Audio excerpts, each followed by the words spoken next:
충격, 칭기즈칸이 전쟁 없이 세계를 정복한 방법, 공포 하나로 무너뜨린 제국들.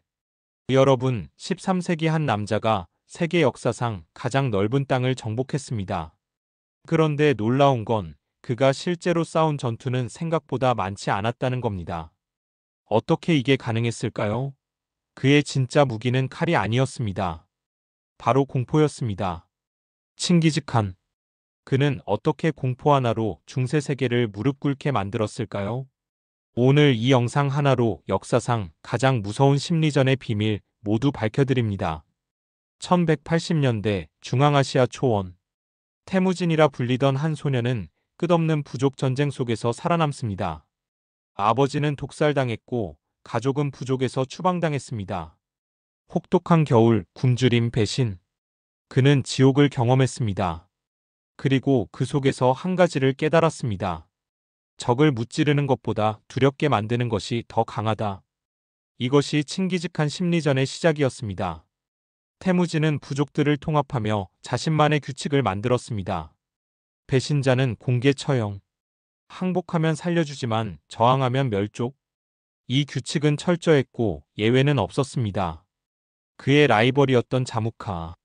한때 의형제였던 그는 태무진과 권력 다툼을 벌였습니다. 하지만 단 한 번의 패배 후 자무카의 부하들이 그를 배신하고 태무진에게 넘겼습니다. 왜일까요? 태무진은 이미 공포의 명성을 만들어 놓았기 때문입니다. 그에게 대항하는 것은 죽음을 의미했습니다. 1206년 태무진은 칭기즈칸이 됩니다. 모든 칸들의 칸. 그리고 본격적인 정복이 시작됩니다. 그런데 몽골군이 도시에 도착하기도 전에 이미 그 도시는 무너지기 시작했습니다. 어떻게 된 걸까요? 칭기즈칸은 몽골군이 진격하기 전에 소문을 먼저 보냈습니다. 몽골군이 오면 도시는 불타고 저항하면 모두 죽는다. 그는 일부러 몇몇 포로를 풀어주며 지옥 같은 이야기를 퍼뜨리게 했습니다. 몽골군은 신의 채찍이다. 그들이 오면 아무것도 남지 않는다. 실제로 부하라를 정복한 뒤 칭기즈칸은 도시 광장에 서서 이렇게 외쳤습니다. 나는 신의 채찍이다. 너희가 죄를 짓지 않았다면 신은 나 같은 자를 보내지 않았을 것이다. 이 한마디는 중앙아시아 전역에 퍼졌습니다. 다음 도시들은 몽골군이 오기도 전에 항복했습니다. 칭기즈칸의 또 다른 무기가 있었습니다. 바로 정보였습니다. 그는 야사 시스템이라는 역참 제도를 만들었습니다.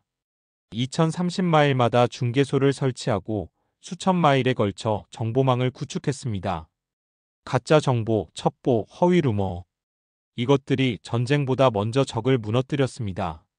거란족 출신 참모 야율 초제는 칭기즈칸에게 이렇게 조언했습니다. 적을 죽이는 것보다 적이 스스로 무너지게 만드는 게 더 효율적입니다. 칭기즈칸은 이 조언을 받아들였습니다. 그는 적의 도시에 첩자를 보내 내부 분열을 조장했습니다. 귀족과 평민을 이간질하고 왕과 신하 사이를 갈라놓았습니다. 나중에 마르코 폴로가 감탄한 세계 최초의 첩보 네트워크. 칭기즈칸은 이미 정보의 시대를 800년 앞서 살고 있었습니다. 우르겐치, 니샤푸르, 메르브. 칭기즈칸이 지나간 도시들에는 해골의 피라미드가 세워졌습니다. 니샤푸르에서는 칭기즈칸의 사위가 전사했습니다. 분노한 칭기즈칸은 명령했습니다. 이 도시의 모든 생명을 없애라. 개와 고양이도 예외 없이. 역사 기록에 따르면 니샤푸르에서 174만 명이 학살당했습니다. 믿기지 않는 숫자지만 이것이 칭기즈칸이 만들어낸 공포의 신화였습니다. 죽음은 그에게 단순한 처벌이 아니었습니다. 경고였습니다. 한 도시가 멸망하면 다음 도시는 저항을 포기했습니다. 그는 전장에서 세계의 화살을 꽂아두게 했습니다. 전쟁이 온다는 신호였습니다. 부러진 화살은 항복의 상징이 되었습니다. 칭기즈칸의 심리전은 공포를 언어처럼 사용했습니다. 칭기즈칸의 법전 야사. 그 안에는 36개의 범죄와 잔혹한 형벌이 기록되어 있었습니다. 전우를 벌이면 허리 절단. 배신자는 녹은 은을 귀와 눈에 붓습니다. 반란을 일으키면 가족 9대가 멸족됩니다. 배신 하나를 끝내면 1000개의 배신을 막을 수 있다.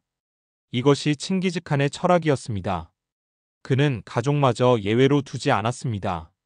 누이의 음모, 아들의 실패, 형제의 불충 모두 공개 처형으로 끝났습니다. 그의 둘째 아들 차가타이는 형 주치를 사생아라고 모욕했습니다. 칭기즈칸은 두 아들을 모두 불러 이렇게 말했습니다. 너희가 계속 싸운다면 너희 둘 다 죽이겠다. 아버지도 아들도 형제도 예외가 없었습니다.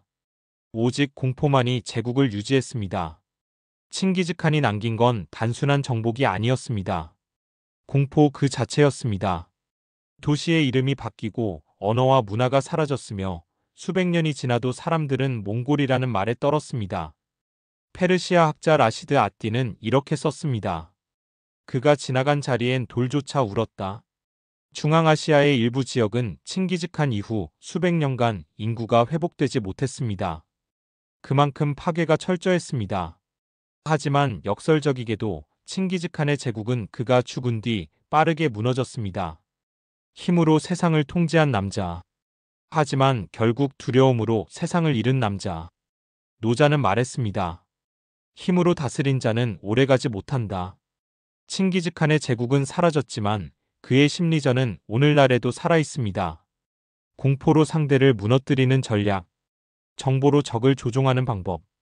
이것들은 현대 전쟁과 정치에서도 여전히 사용되고 있습니다.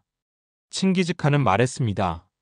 가장 큰 행복은 적을 무찌르고 그들의 재산을 빼앗고 그들이 사랑하는 사람들이 우는 것을 보는 것이다. 잔혹하고 무자비했던 하지만 그는 역사상 가장 효율적으로 세계를 정복한 남자였습니다. 여러분은 어떻게 생각하시나요? 칭기즈칸은 천재적인 전략가였을까요? 아니면 단순히 잔혹한 독재자였을까요? 댓글로 여러분의 생각을 들려주세요. 대공포의 시대는 끝나지 않았습니다.